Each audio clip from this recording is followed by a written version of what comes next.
when I learned about note investing, it was very appealing to me because one of the biggest things is the ability to scale. Because once you have your vendors and your systems set up in place, you could scale to a large portfolio of hundreds or even thousands of notes. This episode brought to you by Suites at Madison. Meeting and conference rooms for rent by the hour, week, month, or year. Suites at Madison, where business gets done. Check them out at www.downtowntampaoffice.com. Now, on to the show. You are listening to the Invest Florida Real Estate Show, covering topics in lending, buy and sell strategies, property management, hot markets, and tips and tools to guide you along the way on your path to real estate success. You want Florida investment real estate talk? You have come to the right place. And now, our hosts, Eric Odom and Steven Silverman. Hello and welcome to another episode of the Invest Florida Real Estate Show. This is your co-host, Eric Odom, along with Steven Silverman. Steven, the holiday season is upon us. Are you planning on doing anything? I'm planning on, I'm going to Romania, Eric. Romania? Yes, I'm going to Romania. Didn't I say that? I thought you said Romania. Yeah, I did. No, I mean, I'll be around. It's an interesting time of the year. Lots of different things are going on in the market right now. It's just a confusing time because interest rates have risen, stock market goes up and then it goes down.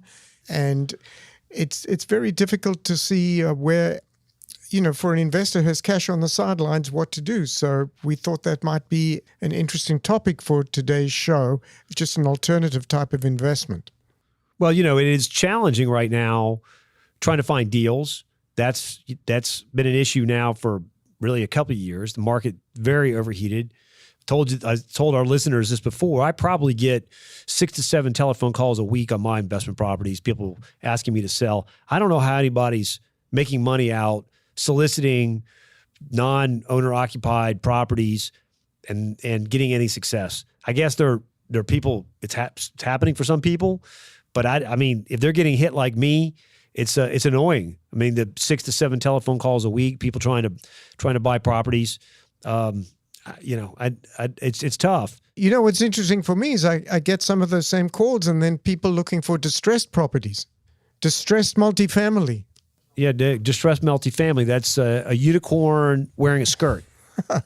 It's they're not a lot of those out there.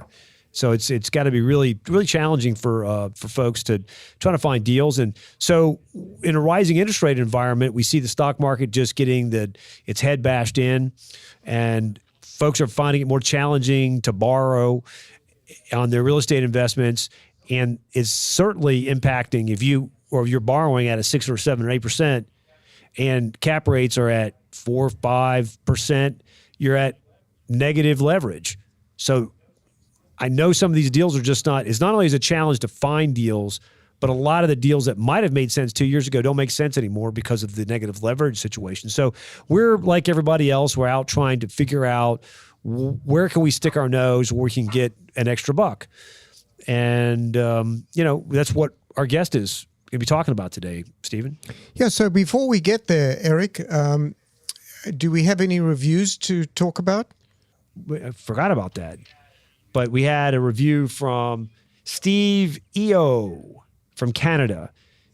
And he says, brilliant, a very informative show. As a Canadian investor, very active in the Florida market, this is a well-versed, comprehensive podcast that I look forward to very much every week.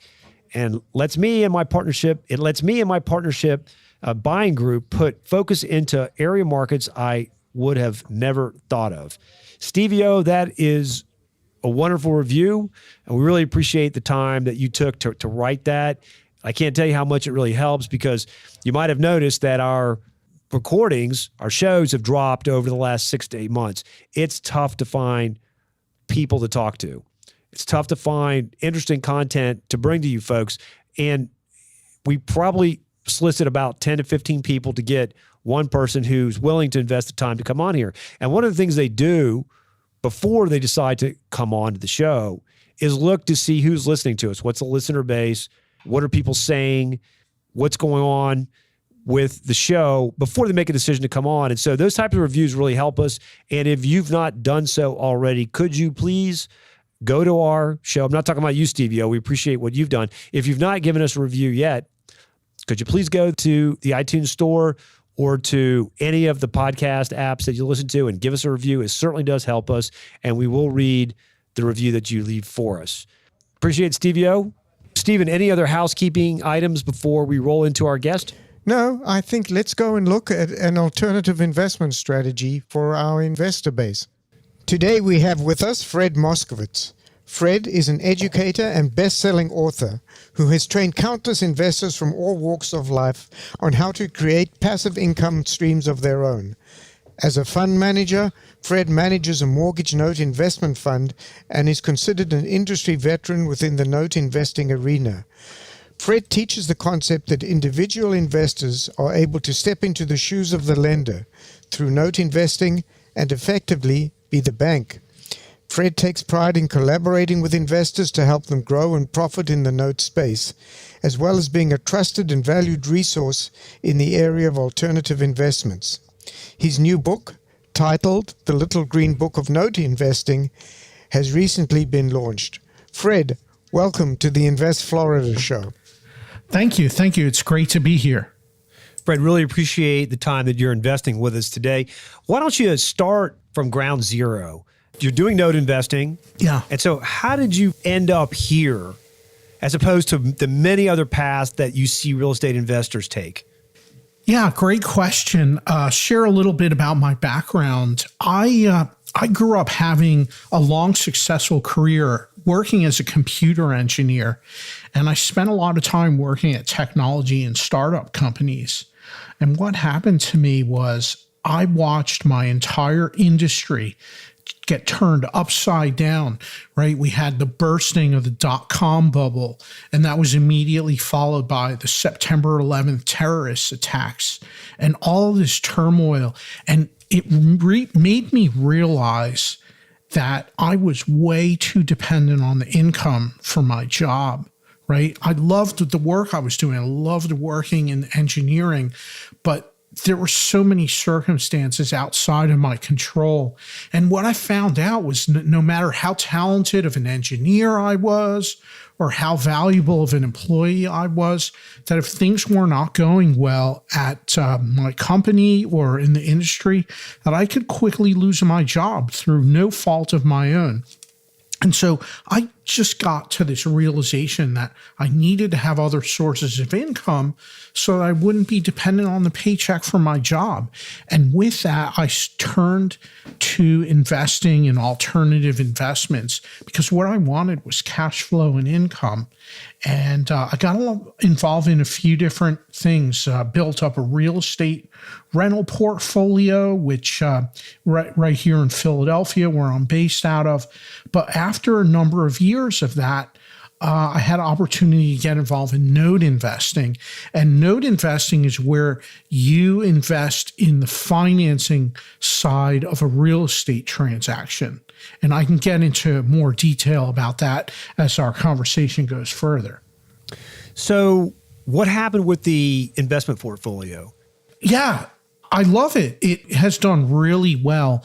However, one thing I started to see was that owning a portfolio of rental properties, it's difficult to scale it, right? Having a few properties is great, but at some point it gets to be too much to handle. And then you have to start looking at having employees to take care of properties and having maintenance people and all of that. And so I realized that real estate is great. I love the asset class. I love the tax benefits, but it's difficult to scale. And then you have to start looking at other areas like multifamily investing, getting involved in the syndicated deals and things like that, which I still do to this day. But I realized that it was not going to be easy to scale a portfolio of single family homes. And so when I learned about note investing, it was very appealing to me because one of the biggest things is the ability to scale. because once you have your vendors and your systems set up in place, you could scale to a large portfolio of hundreds or even thousands of notes. And we've been growing steadily, and we have some strategic partnerships in place, and that makes all the difference. And so when you can diversify into a large portfolio, it really helps to manage your risk, give you diversity and stability in the cash flow, which is what I really love. So we're entering a really interesting time right now because, everything was fine up until a year ago, and then suddenly interest rates started rising. And so the whole landscape changed for investors. And I'd like to know how note investors can benefit from that, like how they can take advantage of this changing landscape. But also it seems to me that the lenders can benefit also because they don't have to go through traditional financing. One of the parts that always worries me, or I think people do think about, is how to mitigate the risk of some of the loans going bad. Or maybe that's an advantage because then you get to take back the property. Yeah, so let's talk a little bit about mitigating risk. Something that I always like to talk about in the context of note investing is, think about this. If you invest your capital, the capital you have, let's say you have $100,000, you can invest that $100,000 into one note, one mortgage, and there you are, right? However, if you wanted to manage your risk a little better, instead of buying one note for $100,000, well, what if you bought 4 notes at $25,000 or 5 notes at $20,000 each? Now you're diversified across multiple notes.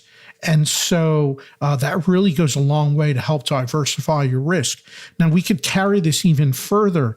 If you took your $100,000 and invested into a note fund, which is professionally managed, then your investment is now spread out over hundreds of notes, all the notes owned in the fund, or maybe even thousands of notes. And that really helps to manage your risk. So it comes down to diversification within the portfolio. I like diversification geographically. So that's why we invest in notes nationwide, all across the U.S. We're diversified across different regions, different real estate markets. All the real estate markets are very local. So this helps in a big way. And so those are some of the ways to manage risk in a portfolio of notes. So tell us how you're interacting with investors. Is it through your funds? Is it through, would you sell individual notes to people? Would you sell blocks of notes to people? How would you interact with the investor class? It's all of the above. It's all of the above. We're buying on an ongoing basis. We're buying notes. We may be selling notes. And a big part of this industry that I'm in, it's relationship based. Everything is relationship based. The ability to buy notes or have access to buy them. When a note seller, maybe there's a larger fund, a larger hedge fund is selling off some of their notes, they need to recapitalize because it's in the end of the year. And so they're going to reach out to the people they know that are good buyers, that have a solid track record and an ability to close. And so a lot of it just comes from some phone calls that happen. But as I said, this is a relationship-based business. And so as you get to know people and make connections and learn about what type of assets you like to buy or you're looking for, that goes a long way and opens up a lot of opportunities to be able to buy notes. That's a big part of it. They're not something that's traded in a public setting, so everything's done by individual relationships. So one of the concerns I would have is, like, I look at a house and a guy goes out and he gets a 30-year mortgage. How long are you typically locked into the investment? Well, when you buy a note, you are buying and stepping into the shoes of the lender that originated that loan. So if it was a 30-year loan, that's what it is. You cannot change that. Now, there's some other factors that come into play. Keep in mind that on average in the United States, the average life of a loan of a home mortgage is 5 to 7 years. The reality is very few loans end up going out to their full term. 30-year loan, very rare that it gets down to that 360th payment. Some do, right? But not many. And so what often happens is loans can be paid off at any time. It's up to the borrower to decide when they're going to do that. And you have no control over that as the lender. But on average, 5 to 7 years, that's going to be the life of a loan. And then when that loan gets paid off, you get the money back. It comes back, it gets wired to you, and then it's your job as the investor to go back out in the marketplace and redeploy that money. You do not want to have idle capital sitting on your books as an investor, because that's earning a rate of return of 0 and putting a drag on your portfolio, right? Now, getting back to this, how long are you into a note? Well, you do have the capability to sell that note at any time. You're allowed to sell the note. You don't need permission from the borrower. And so if you own the note for a few years and then let's say you want to recapitalize, maybe you want to get into a different real estate deal or another opportunity comes up, you can sell your note. You sell it at a discount from the face value, recoup your capital, and then on you go, right? If you've built those relationships in the industry, you have a list of people you can call that you know are good buyers, and then sell the note and through word of mouth. And so a lot of it happens in that way. It's a little bit of an inefficient market, but the note investing community, we all know each other. We'll go to conferences and investor events and see each other. So we all know each other. It's a small community, but that's a little insight into how that works. Well, I was going to ask how you're sourcing them. Is it all coming in the secondary market, or is it coming primary market, or like tell us about just how you're sourcing them? Yeah, the way we source, it's all through the secondary market. We buy institutionally originated loans, and they're all bought and sold on the secondary market. Now, there's also another type of note investing where investors will buy owner finance notes that come from someone that sold a property and carried a mortgage, and then they sold those loans. And that's a different niche area within note investing that exists. It's not something that I personally am involved with, but it's out there, and I know people that focus exclusively on that. So, Fred, let's talk about the yield that you can get on the debt investments as opposed to what you could get just going to a bank and buying a CD. Yeah, there's quite a broad range of yields, and it comes down to the risk tolerance, right? So as an example, let's say a good note on that's in first position on residential property with a lot of equity, that might get you somewhere around 6%. And that's considered a really safe, clean note, has a good track record, good borrower profile. Now, if you're willing to take on a little more risk, that rate yield is going to start to creep up higher and higher. Maybe the property doesn't have as much equity covering it, or maybe there is a less than stellar credit history on the borrower, or the payment history is pretty good, but maybe there's 1 or 2 missed payments over the last 24, 36 months. Some different indicators like that, they're going to cause the yield to go higher and higher. So you might be seeing 8, 9%, 10%. Maybe it's a second position mortgage, right? And now your yield is even higher, 11, 12%. And so it's all across the board. It comes down to what you're comfortable with. A new note investor, they're not going to be comfortable buying a note that's in second position that has a spotty payment history, because they're not comfortable with that. It's a little more work to manage that and all of those things. So it comes down to how much risk tolerance you have. And for each person, it's a very personal decision. There's no right or wrong answer.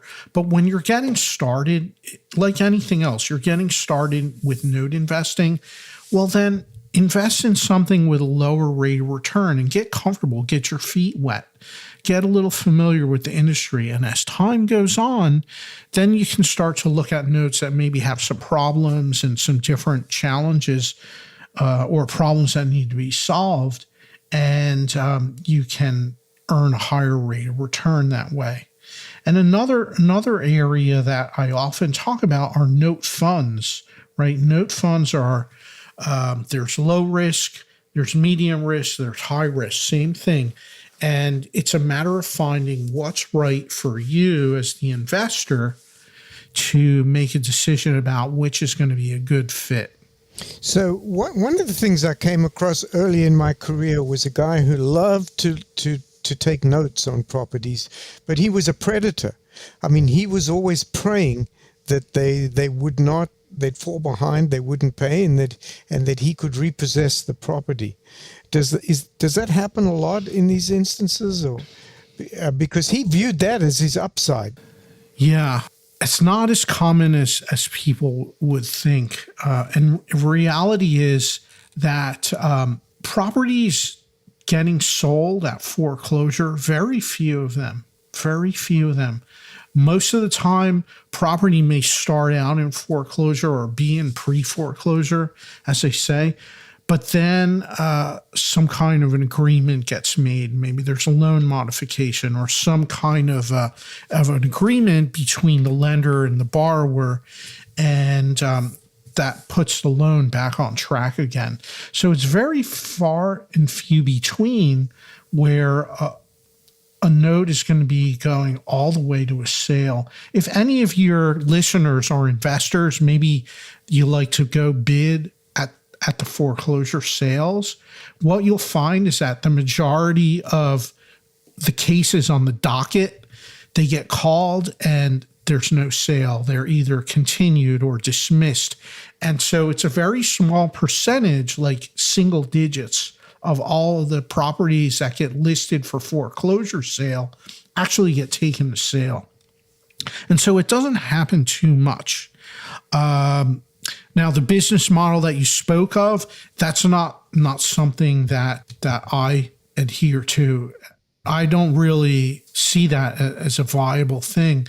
And note investing, what I see is that when you invest in a note, you want to get paid on it. And so the borrower, they want to live in the property and they want to pay. They want to pay the note because everyone likes to live in their home and enjoy a nice place to raise a family.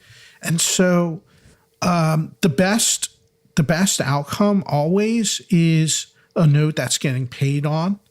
And that's always, it's the win-win because the investor gets paid, the homeowner is paying down their loan balance over time and building equity in their property. And so that's always the best outcome for everyone. I'm glad you said that because this guy, he scared me because he just was like a predator, and I just was, you could just see him waiting to take advantage and so forth. And so that made the whole idea seem unappealing to me. So I'm glad that's not the norm. No, it's definitely not the norm at all. And what I see in the industry is that most lenders want to get to a resolution. Whenever there's a problem, it's about having a dialogue, having an open dialogue, and coming to a resolution. So talk a little bit about, you're investing all over the country, correct? Yes. Are there states that you prefer over others, and why?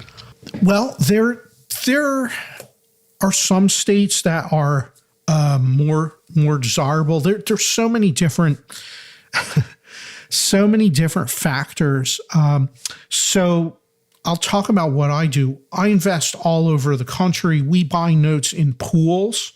And so there might be a block of 20 or 40 or 50 loans at a time. And so when you're buying at that level, you're taking everything. And so it's all nationwide, all over. Now, on a state-by-state basis, there's different real estate markets. There's different levels of compliance.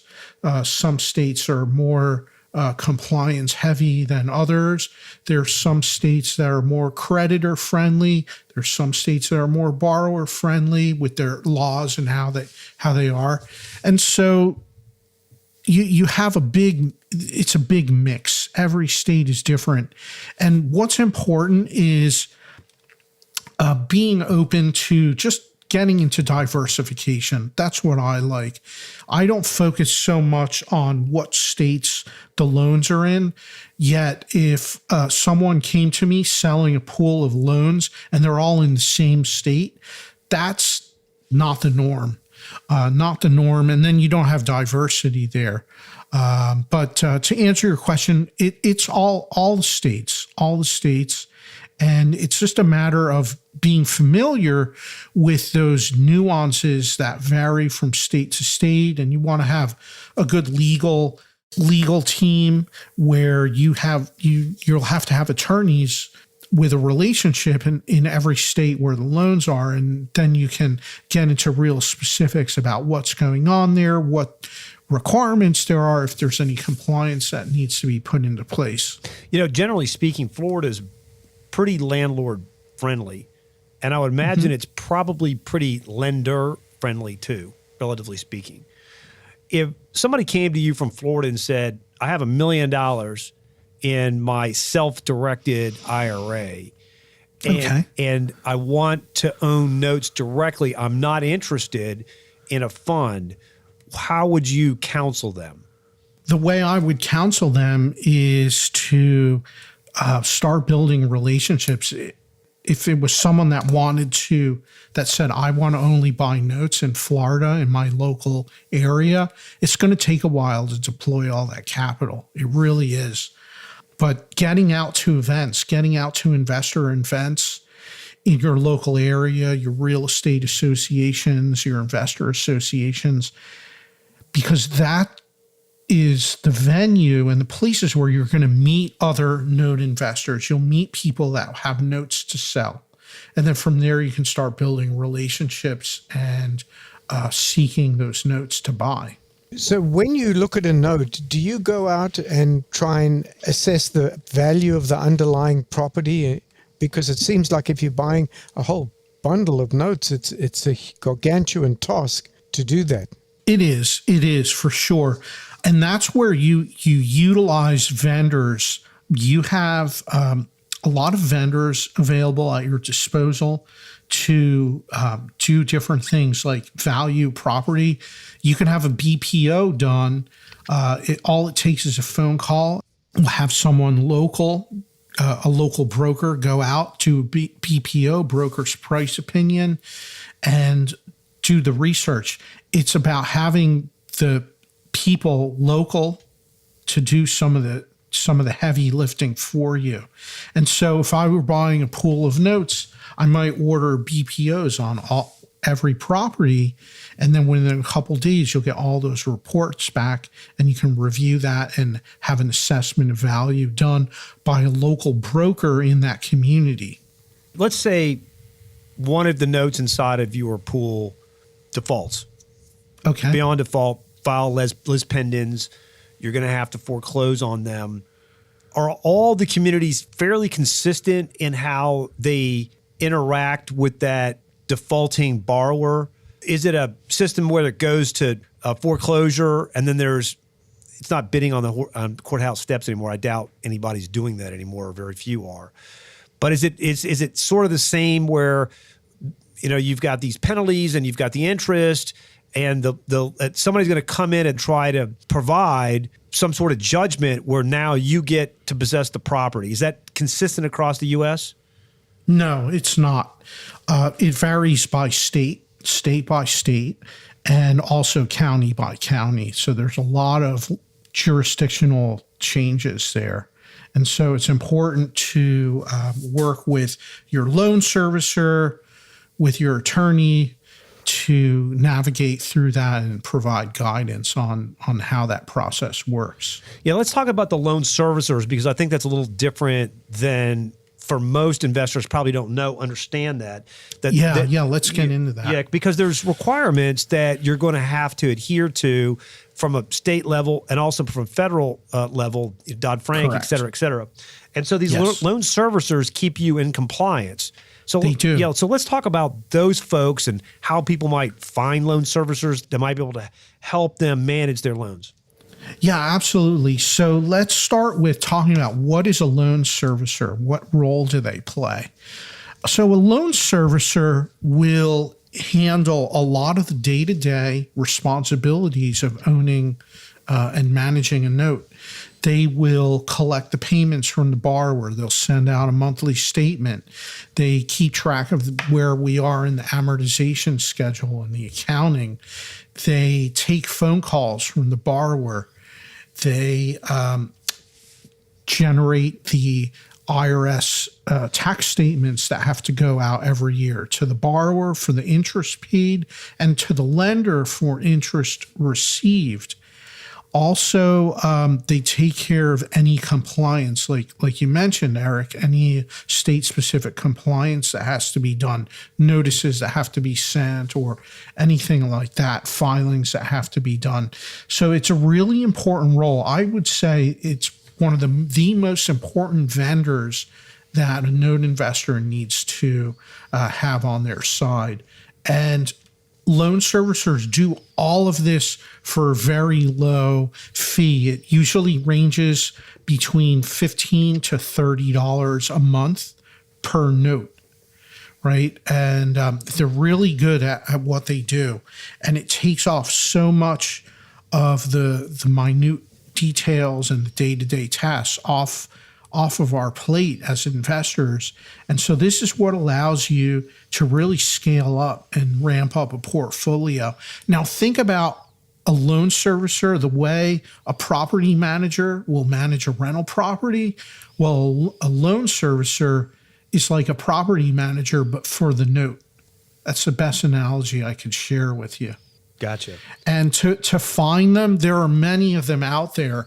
There's some of the big guys for sure that manage national level portfolios, and there's other loan servicers that work with individual investors, maybe investors that have 1, 2, or 3 notes or a small portfolio. And so there are all sizes of loan servicers, and it's a matter of finding the one that's right for you. Okay, so I was just wondering, in the universe when banks go out and they originate loans and like what percentage, just on average, and I realize you can't talk about it, there's no one answer, but do they tend to keep, or how much do they put out to the secondary market? It depends on the lender, but what I see, it's a very high percentage. Most loans will get resold within 3 to 12 months after origination. And what happens is over time, the loan will get bought and packaged up into a mortgage-backed security for a couple of years. And then after that, bond will get collapsed and broken down, and then all the notes are resold again. And so it's all across the board. It's all across the board. There's no telling when a loan will get sold. It can happen at any time for any reason. So when banks take in loans, are they already thinking ahead that they probably will sell the notes? Oh, absolutely. And then do they give a discount do they factor in a discount? Yes, they do. Absolutely. And that is why when you are qualifying for a mortgage, you'll notice that there's very specific criteria about the credit score and about the characteristics of the property and the loan amount and the loan to value and all of these things. It has to do with the grading of the loan, and that dictates which mortgage-backed security will buy that. And so from the time of origination, it's already being, the groundwork is being laid for how that loan is going to be sold and who it's going to be sold to. Interesting. These are all things I never really thought about. It's just, yeah, but it makes sense now that we're talking about it, right? If you've applied for financing, if you've gotten a mortgage, you will see some of these it's almost seems like it's so super strict, the characteristics about the property and about the borrower. Well, this is why. It's all because of positioning for how that loan is going to be sold. So talk to us about, just in summary, investors want to get involved in this market. They can purchase through any number of funds. I believe you're running a fund, correct? Yeah, for an investor looking to get involved, they can purchase loans individually, right? As we've spoken, they can purchase loans from a note fund that sells notes, or they can invest directly into a note fund.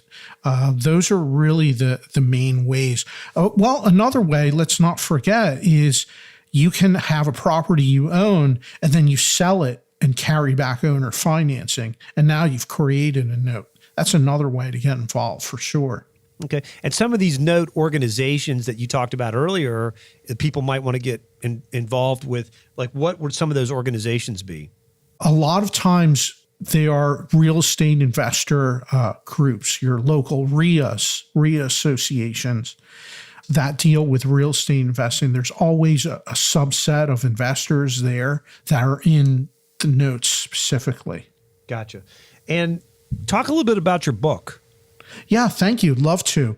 Yeah, my book is called The Little Green Book of Note Investing. It's available on Amazon, and it's really a guide for anyone looking to get started investing in mortgage notes.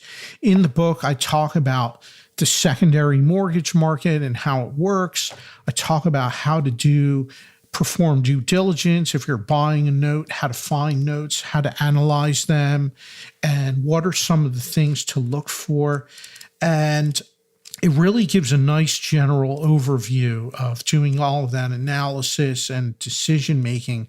Now, another area that I spend a lot of time on in the book is teaching about how to buy notes using your retirement account funds, whether you have a self-directed IRA or a self-directed 401k. It's a great source of capital to use for note investing because of the preferential tax treatment in those accounts.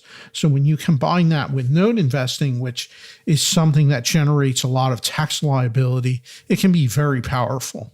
So if people want to reach you and connect with you and learn a little bit more about investing, how can they reach you? Yeah, thank you. I love networking, love being in touch with investors. Best way to reach me is to contact me through my website, which is fredmoskowitz.com. But if you prefer an easier spelling of that, you can visit giftfromfred.com and connect with me there. Or if you prefer to use your mobile device, you can text the word money to 215-461-4433 and then follow the prompts. And I love networking with investors, hearing from investors, and happy to connect with everyone. Awesome. Fred, really appreciate your time that you invested with us today. Anything else before we let you go? Thank you. Last words I want to share with everyone. I'm from Philadelphia, so I'd like to just a tip of the hat to one of our founding fathers, Benjamin Franklin, who shared with us this tremendous wisdom that one of the best investments that you can ever make is an investment in knowledge, investing in yourself. Always get education, seek out ways to learn, to grow, and that's going to be the best investment that you could ever make. Thank you. Awesome. Thanks very much. It was great talking to you. We learned a lot. Thank you. Thank you. It was great to be here. And that was Fred Moskowitz talking notes, private notes. And I guess they're not all private, are they? I mean, these buying from private individuals that might have purchased from a bank or other lending institution. But Stephen, what were your thoughts? So for me, it was very interesting to learn what a niche market it is. It kind of reminded me of the days that auctions were at the property appraiser 25 years ago, when you had to go to the courthouse steps before everything went online. It feels like you have to know people and you have to know where to go. You have to know whose party you're going to and who you're going with. Otherwise, you don't get the deals. But it is an alternative investment because you're getting a better yield that you can get in the bank, and you're still backed by the security of the property. No, I mean, I really enjoyed listening to Fred. We've had one other note investor on the show before, and certainly in this market where it's tough to find deals and you don't know which way the market's going, to being able to purchase notes could help you maybe get ahead if we're in some sort of situation where there's going to be a dramatic downturn, where we're going to have an increase in defaults, which that typically is what happens in these markets. So getting ahead of the curve a little bit, purchasing a note with plenty of equity in it could help you to step in and earn a pretty solid return here. So things to think about if you're struggling to find deals, like most of us are, and maybe that's something that you want to try to consider going forward. Stephen, how about other guests? I mean, Fred was a great guest. Where can our listeners find other great guests? Yeah, the place to go is to our website, www.investfloridashow.com, or download the app and listen on your phone while you're mobile or in the gym. Guys, as always, we appreciate the time that you invest with us each and every episode. And until next time, hasta la vista. You've just listened to the Invest Florida podcast with Eric Odom and Stephen Silverman. Join us every week for actionable real estate investment ideas, and of course, visit our website at www.investfloridashow.com for more shows and tips on how to earn a cash flow in the real estate market in Florida.